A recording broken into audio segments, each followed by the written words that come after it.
তো তুমি কি আর কইতাছ যে বিড়ালের ডায়াবেটিস হইছে? ডায়াবেটিস হয় মানুষের, বিড়ালের হইতো কে রে? আপনি ব্যাককলের মতো কথা করছেন কিসের জন্য আমি বুঝতে পারতেছি নি। এই যে বিড়াল খাওয়া দাওয়া করে, আমরা খাওয়া দাওয়া করি নে। করে তা বিড়ালের রক্ত মাংস আছে, আমাদের রক্ত মাংস আছে না? তে তা বিড়াল যখন এই ঠান্ডা কাশি হয়, আমাদের ঠান্ডা কাশি হয় না? দেয় তো।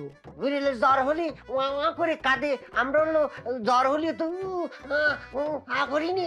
ও কত আরাম করে ঘুমায় তাহে তখন। তাহলে পরে আমাকে ডায়াবেটিক্স হলে বিড়ালের ডায়াবেটিক্স হবে না কিসের জন্য? ও পক করে ঠিক কথা। জামাই তোমার যে এত বুদ্ধি, হ্যাঁ তুমি ঘুমাও কেমবা গো? আমার আমি আমাদের বুদ্ধি, আমি আমার পড়ালেখা করি, শিখেছি বিড়ালের বা পশু পাখির রোগ বালাই সম্পর্কে আমি অনেক জানি, বুঝতে পারছেন? এখন যেহেতু রোগটা হয়ে গিয়েছে, এর একটা চিকিৎসা করতে হবে।